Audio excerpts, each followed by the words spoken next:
avec, mais ils sont encore plus grands, si je puis dire, du côté du continent africain. La transition numérique technologique, celle de la connexion.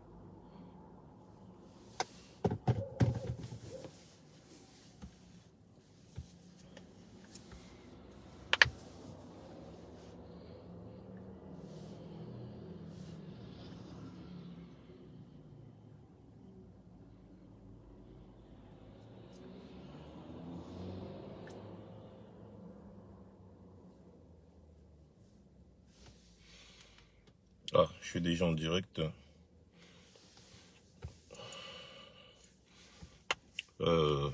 Bonjour à ceux qui se connectent, bonjour à ceux qui vont se connecter plus tard, bonjour à ceux qui vont voir le direct plus tard, peut-être le lendemain.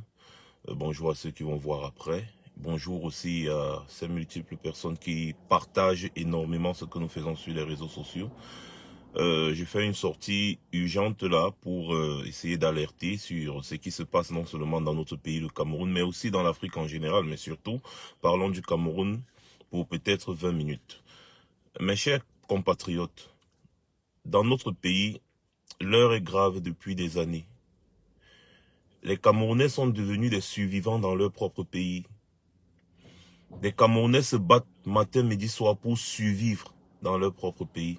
Pendant ce temps, il y a une caste oligarque qui pille à fond l'argent du contribuable.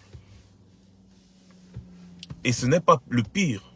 Ce n'est pas la pire des choses qui puissent arriver à notre pays. L'heure est très grave.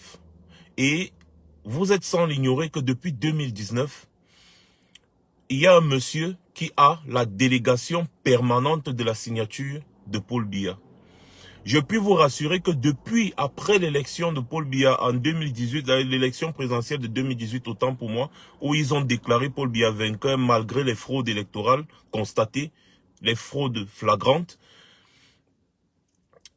Ferdinand Gongo, puisque c'est de lui qu'il s'agit, le secrétaire général à la présidence de la République du Cameroun, détient la délégation permanente de la signature de Paul Biya. C'est-à-dire quoi? Ça veut dire en d'autres termes que tous les documents que le président de la République est appelé à signer, Ferdinand Gongo a le droit de les signer. D'ailleurs, vous aurez remarqué que depuis les décrets qui sortent chaque fois, depuis 2018, depuis début 2019, les décrets qui sortent à chaque fois ne portent jamais la candidature, la signature naturelle de Paul Biya. Au contraire, ces signatures portent, ces documents portent toujours une signature photocopiée. Donc ça veut dire que c'est un peu, comment on appelle ça dans le monde du graphisme, un template où ils vont écrire soit le décret, soit le communiqué officiel, soit n'importe quoi, qui porte un template qui porte déjà la signature de Paul Biya photocopiée. Observez bien tous les documents de nomination, les documents, les décrets portant sur ci, ça, bref, tous les documents officiels qui sortent de la présidence de la République du Cameroun depuis déjà, au moins depuis début 2019, portent une signature photocopiée. Et je peux vous rassurer que Paul Biya, nous tirons sur lui parce qu'il est la figure de ce régime.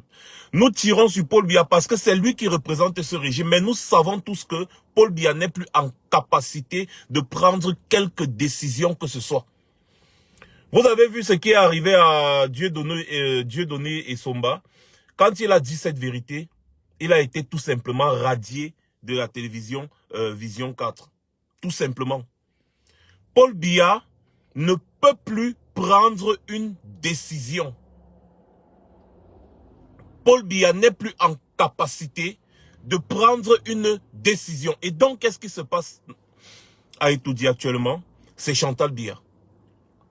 Chantal Biya, ayant pris les rênes du pouvoir, a confié le pouvoir et la gestion du pouvoir à Ferdinand Gongo, qui gère le pays actuellement comme bon lui semble.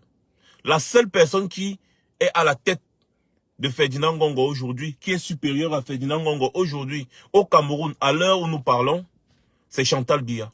Parce que c'est elle qui tient. C'est elle qui tient Paul Biya. C'est elle qui décide sur qui on fait quoi ou sur quoi on fait qui.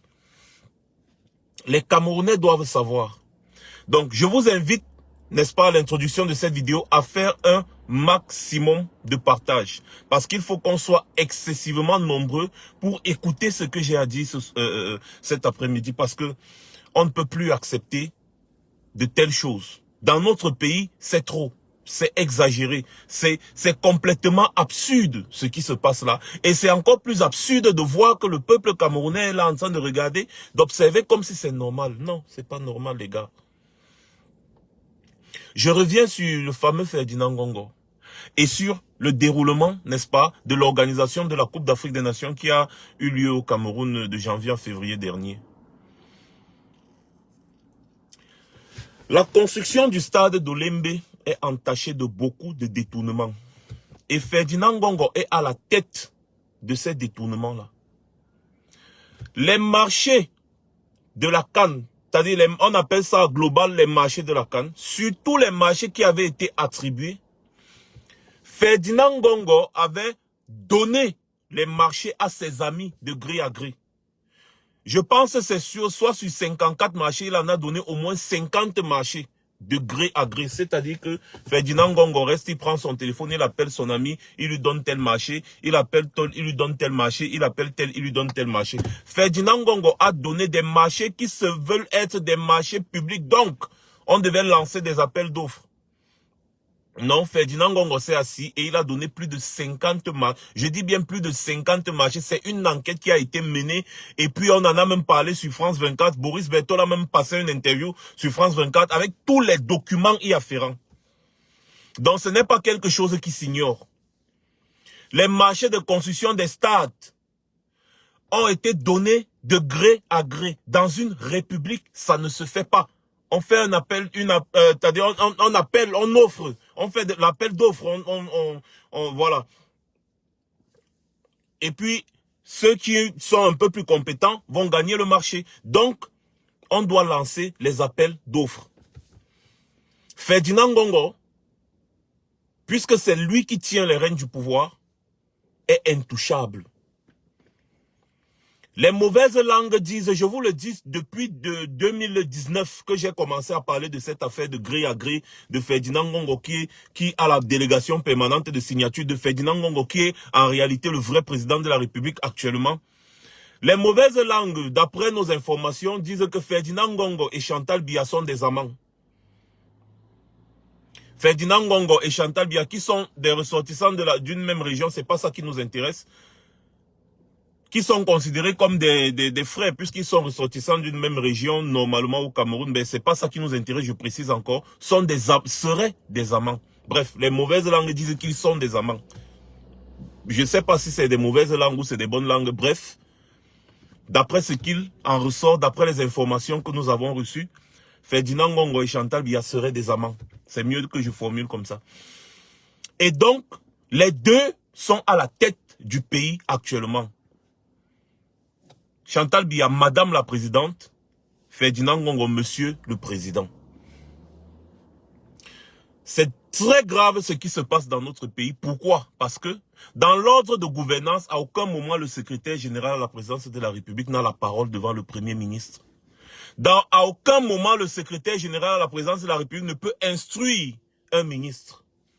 Nous avons vu récemment, je vais revenir sur les marchés fictifs, les marchés de la CAN qui ont été donnés de gré à gré. Je vous prends juste un petit exemple d'abord avant de continuer mon argumentaire. Récemment, après qu'il y ait eu des morts à Olembe et tout ça, nous avons vu une descente gouvernementale où vous avez vu Ferdinand Ngongo était en tête de la délégation. C'est très grave hein, ce qui se passe dans ce pays-là. Dans cette délégation, il y avait Galax Toga, le secrétaire d'État à la Défense. Il y avait Atangandi, le ministre de l'administration territoriale et de la décentralisation. Il y avait Martin Bargangele, j'ai souvent envie de dire Mbanga, en fait c'est Bargangele. Martin Bargangele qui est le patron de la police, qui est le chef de la police. Ils étaient là. Ferdinand Ngongo était à la tête de la délégation au nom de Paul Biya. C'est ce qu'il dit, hein. C'est ce qu'ils disent, il représente Paul Biya lors de cette délégation. Je ne sais pas si j'avais bien vu cette vidéo. Est-ce que le Premier ministre était là? Je ne pense pas. Mais lorsque vous avez vu comment est-ce que Ferdinand Ngongo donnait des instructions directes au CED, au MINAT, à Bargangele, il donnait des instructions directes. C'est pas normal. Dans un pays normal, ça ne se fait pas. Et donc, je reviens donc sur ce qui s'est passé pendant l'attribution des marchés liés à l'organisation de la CAN. Ferdinand Ngongo qui donnait des marchés de gré à gré à ses copines, à ses amis et consorts. Vous avez vu Ben Modo qui a gagné certains marchés où on l'a interviewé. Il avait facturé un sac de ciment à 16 000 francs, un camion de gravier à 750 000. Tout ça dans les marchés de construction des stades. Et c'est Ferdinand Ngongo qui était à la tête de ce qu'ils ont appelé à l'époque la task force. Les gars, partagez le live là, soyons un peu plus proactifs. Parce que ça devient vraiment... c'est décourageant d'être là en train de bavarder comme ça depuis et puis on stagne. Même si Facebook nous bloque n'importe comment, quand vous faites une quantité normale de partage, on va quand même atteindre un maximum de personnes, même si c'est comment. Donc, continuez simplement le partage. Je ne vois pas les commentaires, je ne vois même pas les gens en train de commenter. Donc, ça veut dire que quelque chose ne tourne pas rond. On est déjà habitué, mais on va continuer. Mais si vous ne faites pas le partage, ça ne nous encourage pas à continuer de travailler. Donc, j'étais en train de dire que Ferdinand Ngongo a attribué des marchés de gré à gré. Pourquoi est-ce que Ferdinand Ngongo n'a pas encore été interpellé? Eh bien, c'est parce que c'est lui qui instruit. Toutes les enquêtes que vous allez voir, au TCS aujourd'hui, c'est Ferdinand Ngongo qui donne l'ordre. Ferdinand Ngongo n'a pas encore été interpellé parce que c'est lui qui joue le rôle de président de la République. D'ailleurs, pour ceux qui ne le savent pas, Paul Atangandi et Paul Atangandi et Belinga, Amougou Belinga, tous ces gens-là, ce sont des amis intimes de Ferdinand Ngongo. Paul Atangandi doit sa nomination à Ferdinand Ngongo. Donc c'est un clan. Et c'est ce que certains ont appelé le clan Chantal Biya. C'est un clan, c'est le clan Chantal Biya. Ce qui se passe dans notre pays-là est extrêmement grave. Un secrétaire général à la présidence de la République ne peut pas surpasser le premier ministre et les ministres de tutelle. Le rôle du secrétaire à la présidence de la République, ça s'arrête à la présidence de la République. Ça s'arrête à la présidence de la République, même s'il est ministre d'État. Ça s'arrête à la présidence de la République. Il n'est pas un ministre de tutelle. Il est juste secrétaire général à la présidence de la République. Mais c'est lui qui gère tous les dossiers aujourd'hui. C'est lui qui est le président, c'est lui qui signe. Quand je dis c'est lui qui signe, c'est que c'est lui qui produit tous les documents que vous avez vus. Tous les dossiers du TCS sont instruits par Ferdinand Ngongo. Ce qui veut dire que Ferdinand Ngongo ne peut pas être inquiété si les voix ne se lèvent pas. Parce que Ferdinand Ngongo a détourné énormément d'argent. Dans les 3 000 milliards que vous entendez là, Ferdinand Ngongo a détourné au moins la moitié. Aujourd'hui, c'est Ferdinand Ngongo qui va à Bruxelles représenter le Cameroun. Où est le Premier ministre? Où est le ministre de tutelle, c'est-à-dire le ministre des Relations extérieures, des Affaires étrangères, si on peut dire, on dit comme ça au Cameroun, je crois. Où est le ministre de tutelle? Où est le Premier ministre? Pourquoi est-ce que c'est Ferdinand Ngongo qui prend l'avion jet en classe privée, classe affaires, pour aller s'asseoir au milieu des chefs d'État? Parce que j'ai suivi le discours d'entrée de Macron. Il a remercié les chefs d'État, les chefs de gouvernement. Il a remercié les chefs d'État, les chefs de gouvernement. Il n'a pas remercié les secrétaires ou les secrétaires d'État. Il a remercié la présence des chefs d'État, les chefs de gouvernement. Est-ce que Ferdinand Ngongo est chef du gouvernement? Non, le chef du gouvernement au pays, c'est le premier ministre John Guté. C'est lui qui est le chef du gouvernement. Donc ça veut dire quoi? Dans l'ordre de gouvernance, Paul Biya est fatigué, il est absent. Le Premier ministre prend ses responsabilités. Quand il s'agit de gérer les affaires du pays, le Premier ministre prend ses responsabilités. Disons que Paul Biya est occupé, il ne peut pas se déplacer. C'est le Premier ministre se déplace au nom du Cameroun. Ce n'est pas le secrétaire à la présidence de la République qui se déplace. Non. Paul Biya ne doit pas gérer le Cameroun comme bon lui semble. En réalité, Paul Biya ne gère plus rien. Paul Biya ne gère plus rien. Et c'est encore plus grave. Bonjour Sylviane Carole. Oh, enfin les commentaires. Bonjour Sylviane Carole. Comment tu vas ma mère? Et c'est ça, et c'est triste. Ce qui se passe dans notre pays est triste. On peut même dire que c'est rocambolesque parce que on a une classe politique qui est très silencieuse aujourd'hui. On voit maintenant certains qui voulaient absolument être président de la République en train de faire maintenant la promotion des clubs sportifs. Je parle notamment de Cabral Libi qui est en train de s'engager dans un club de football où je ne sais pas trop ce qui se passe dans la tête de celui-là. Et pourtant, il voulait gérer le Cameroun. Il voulait gérer le Cameroun avec tous ces problèmes qui se passent au Cameroun. Personne d'entre eux ne peut sortir pour vous dire non mais arrêtez ça à un moment, il faut arrêter. D'accord, certains ont dit que la CAN devait se passer, on devait d'abord taire les divergences, tout. Moi, je n'étais pas d'accord, j'ai continué mon travail. Mais après la CAN, donc aujourd'hui, voilà les politiciens qui sont là et qui ne disent plus rien concernant la gestion du pays. Or, les voix devaient se lever que bon, la CAN est terminée. Parlons maintenant des marchés de construction des stades et tout ce qui tournait autour de l'organisation de cette CAN. Où est passé l'argent du Cameroun? Chacun devait se poser les questions. Mais non, personne ne parle plus. La CAN est terminée, c'est terminé. Malgré tous les drames qu'il y a eu, malgré tout ce qu'il y a eu, basta, tout le monde s'en va et puis c'est bon. Or, il y a un problème qui est extrêmement grave. Et je fais cette sortie pour vous expliquer pourquoi est-ce que rien n'avance. Pourquoi est-ce que la justice ne sévit pas? La justice, aujourd'hui, c'est toujours le même clan. C'est-à-dire, Laurent Esso, il est dans le même clan que les Ferdinand Ngongo et consorts. Vous allez voir que tous ceux qui sont au TCS ne reçoivent leurs ordres que de la présidence de la République. D'où, quand ils reçoivent un document, ils ne savent pas si ce document vient de Paul Biya. Tous les documents qui viennent de là viennent de Ferdinand Ngongo.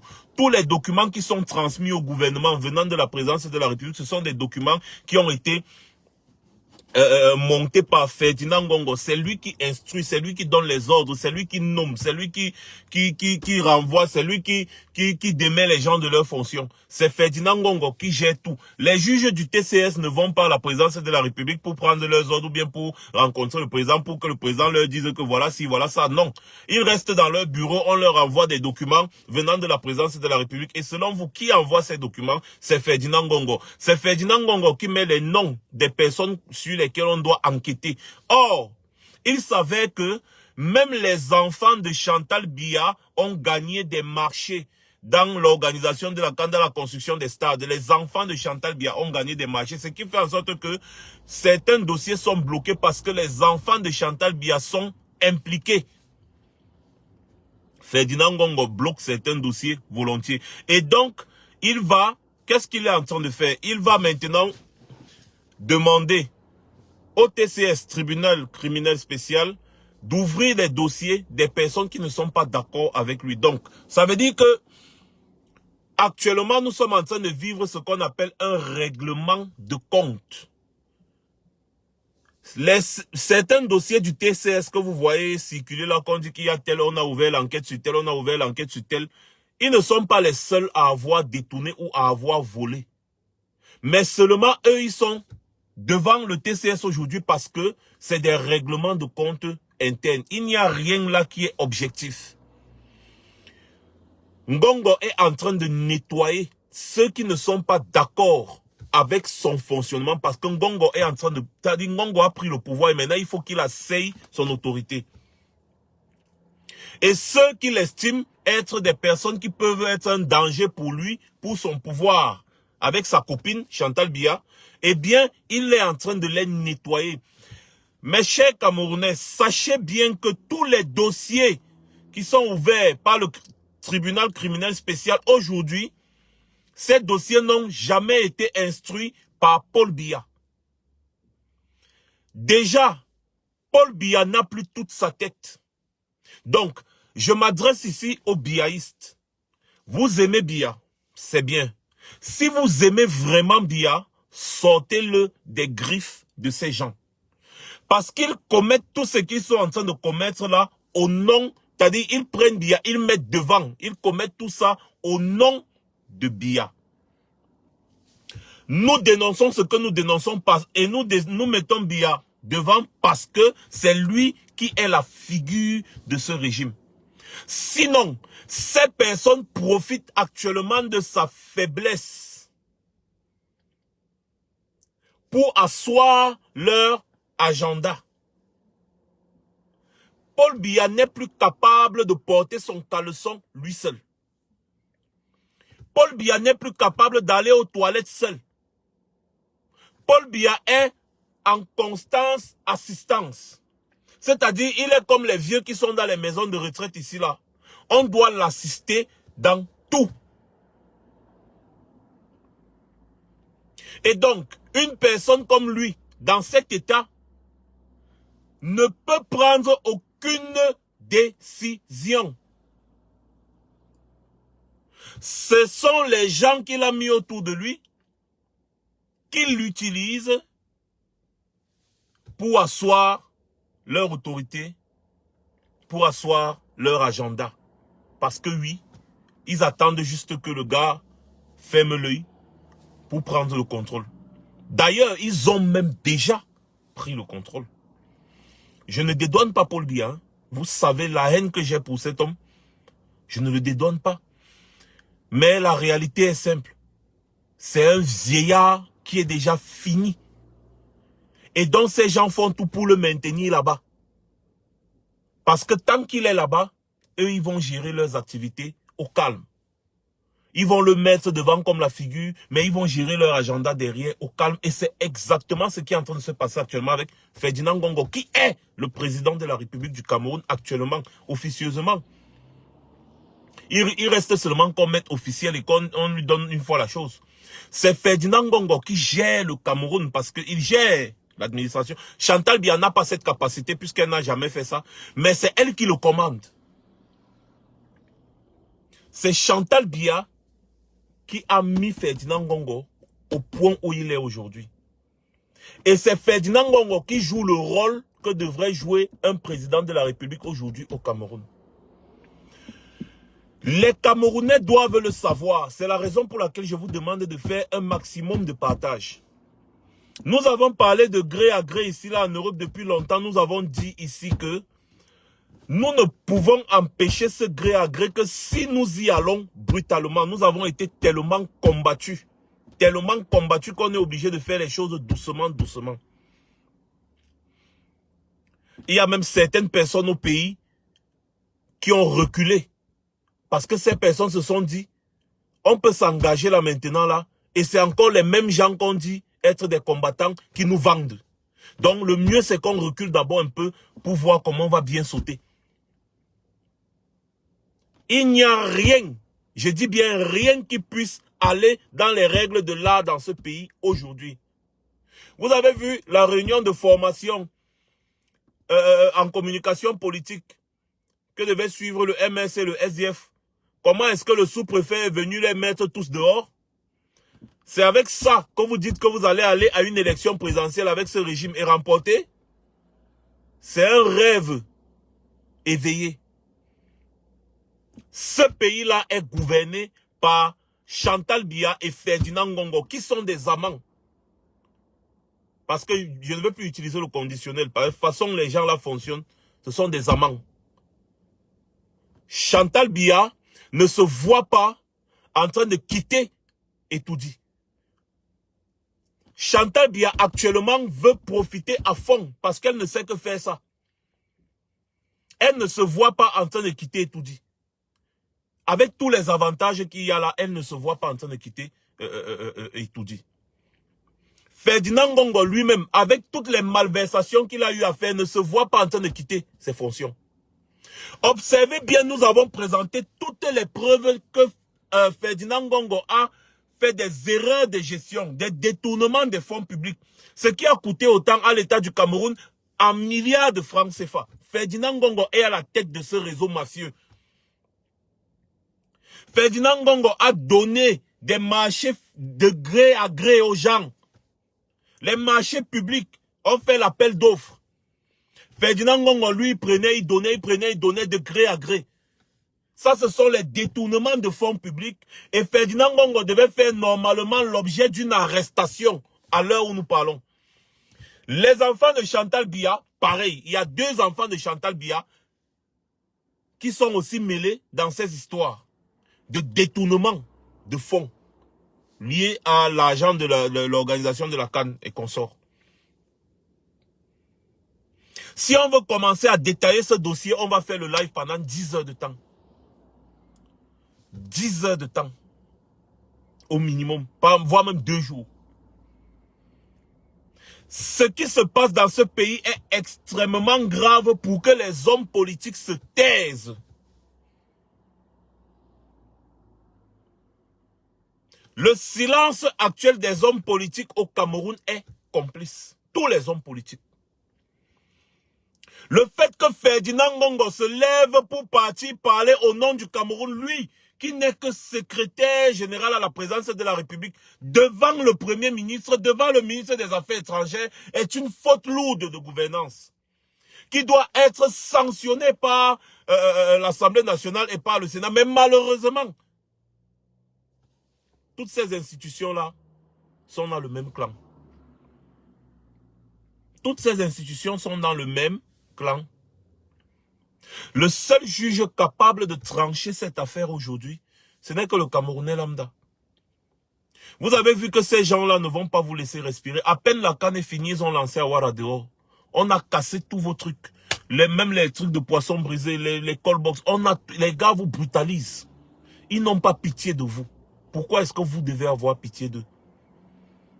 Ils envoient les gros bras. Pendant que vous vous débrouillez, il n'y a pas de travail. Vous trouvez un moyen de vous débrouiller pour nourrir vos familles. Ils envoient encore les gros bras détruire tous vos comptoirs et consorts. Jusqu'à quand est-ce que vous allez subir? Quelle est la personne qui va se lever au Cameroun aujourd'hui et dire qu'il faut absolument qu'on rende compte sur la gestion de l'argent qu'ils ont mis sur la canne? Quelle? Qui? Ce qui se passe dans notre pays est extrêmement grave. Voilà pourquoi j'invite tous les Camerounais déjà qui sont à Bruxelles et qui sont en Europe à se rendre à Bruxelles demain. Parce qu'il y a un sommet Union européenne, Union africaine qui se passe là-bas. Et c'est en ce nom que Ferdinand Ngongo est là, en train de pas assis au milieu, entre les chefs d'État et les hommes d'affaires, en train de parler au nom du Cameroun.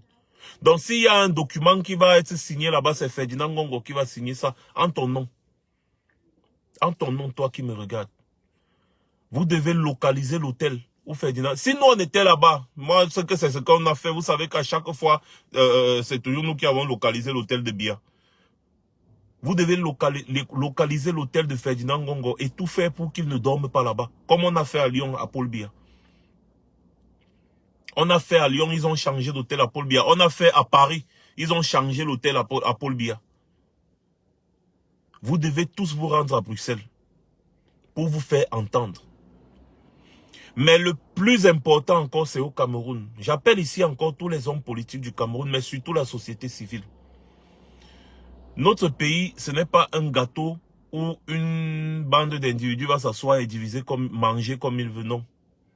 À un moment donné, il faut arrêter, il faut demander que ça s'arrête. Vous ne pouvez pas avoir peur de la mort alors que vous êtes déjà des cadavres ambulants. Vous ne pouvez pas dire que vous avez peur de la mort et pourtant vous êtes déjà mort même sans le savoir. Un secrétaire général à la présidence de la République ne peut pas prendre le pouvoir de gré à gré dans un pays sérieux. Et si ça se concrétise, il a déjà le pouvoir, c'est à nous de l'arracher. Parce que si on laisse le temps, il va nommer les gens qu'il faut, au poste qu'il faut, il va asseoir son autorité. Et le jour où ce sera officiel, il sera trop tard. On ne pourra plus le déloger. Il est encore temps d'agir. Il est encore temps de faire ce qu'il faut pour chasser, renverser ces gens. J'appelle les Sardina biaïstes. C'est la première fois que je fais ça. J'appelle les Sardina biaïstes à ouvrir les yeux. Vous voyez, Messanga Nyamdinga a ouvert les yeux, non? J'appelle les Sardina biaïstes à ouvrir les yeux. Paul Biya est en danger. Sauvez-le. Les gens là ont pris Paul Biya, ils l'ont mis comme ça là. Ils sont en train de faire tout ce qu'ils font de mal au pays là, au nom de Paul Biya. Votre champion Paul Biya est en danger. Sauvez-le. C'est un grand-père qui est fatigué, qui n'arrive même plus à marcher tout seul. Sauvez-le. Pour que Paul Biya fasse des sorties comme il a fait à Olembe là, il faut qu'on le shoot. Il faut qu'on le drogue. Il y a des médecins qui viennent, on lui injecte des perfusions. Au moins 2 jours avant. Pour qu'il puisse se lever pour aller marcher comme il marche là. Paul Biya n'en peut plus. Paul Biya est fatigué. Paul Biya est fini. Ce n'est plus Paul Biya de 1990 ou bien de 2000. Et même de 2010. Paul Biya est fini. Paul Biya est fini.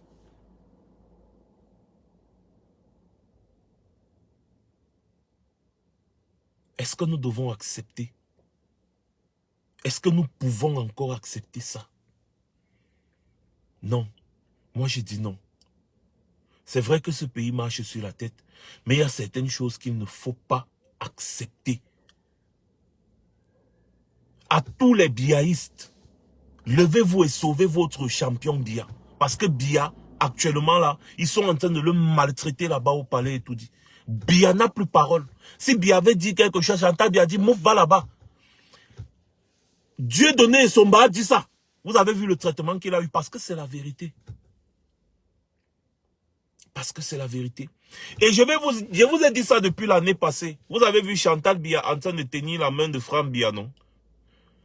L'anniversaire de Biya, l'année passée, l'anniversaire de Biya, cette année, sur les photos, elle fait tout pour tenir la main de Franck Biya. Les deux ne s'entendent pas, hein. Les deux ne s'entendaient pas, mais les problèmes sont en train d'être résolus. Je vous avais dit ça dans un direct ici, qu'il y a des assises qui se font pour que les deux puissent s'entendre. Et si les deux là s'entendent définitivement, c'est fini. Le clan Biya va rester au pouvoir pendant au moins 100 ans supplémentaires. Parce qu'il y a une petite guerre idéologique là, que si le vieux meurt, il faut que ce soit Franck qui remplace. L'autre dit non, non, non, si le vieux meurt, il faut que ce soit Ngongo qui remplace. C'est deux clans qui s'affrontent actuellement. Et donc les choses sont en train de s'arranger doucement, doucement. Quand vous voyez Chantal Biya arrête toujours la main de Franck Biya comme ça à chaque fois, c'est pas pour rien. C'est que les choses ils sont en train de s'entendre, ils vont se partager le pouvoir. C'est certain, ils vont se partager le pouvoir. J'ai dit, Franck Biya a toujours détesté Chantal Biya. Toujours. Et même son père, il ne tient pas trop son père à cœur parce que son père a été accusé d'avoir tué sa mère. Et ça, il n'a jamais accepté. Ça, il n'a jamais accepté pour ceux qui suivent l'actualité. Donc, actuellement, les deux là sont en train de s'entendre petit à petit. Et si les deux là parviennent à trouver un consensus, ils vont se partager le pouvoir. Ils vont rester là pendant au moins, c'est-à-dire la famille Biya va rester au pouvoir pendant au moins les 100 ans à venir.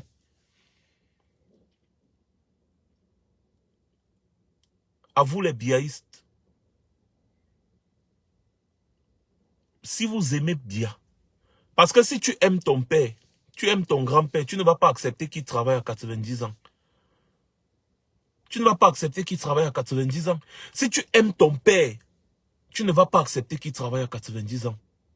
Donc ne me dites pas que vous aimez Biya.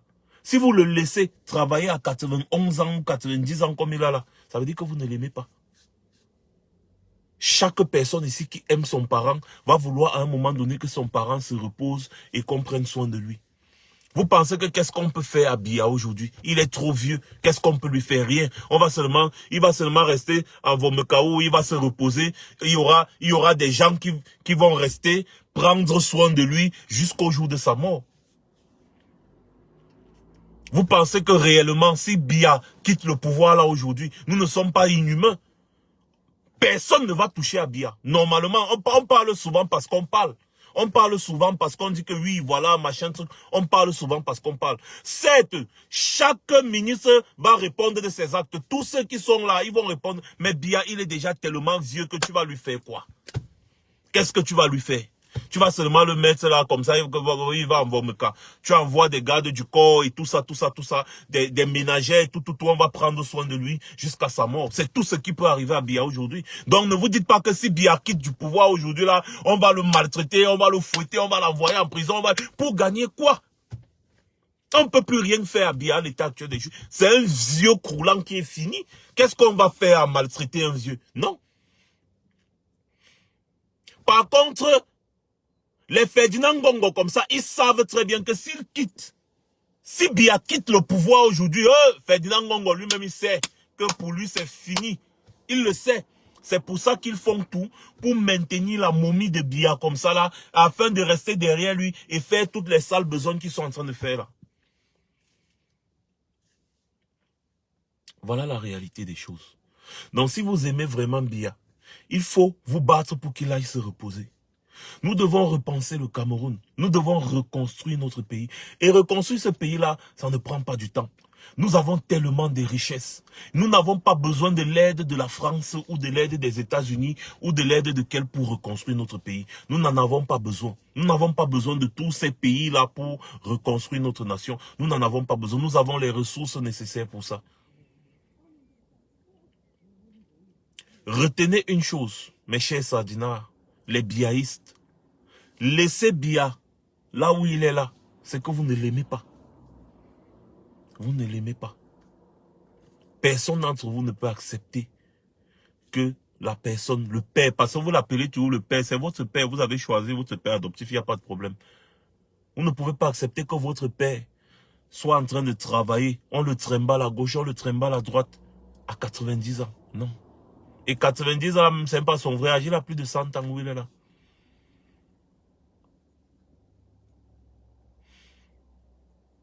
Donc, passez une bonne soirée. Nous allons continuer de forcer jusqu'à ce que Facebook finisse par débloquer nos pages. Effectivement, Mel, le gestionnaire de ma page, il était en ligne hier avec Facebook. Et il y a vraiment beaucoup de problèmes à résoudre. Mais nous allons les résoudre. Nous allons les résoudre. Passez une bonne journée une fois de plus. C'était Max Seigneur Ivoire. Je reviendrai très certainement.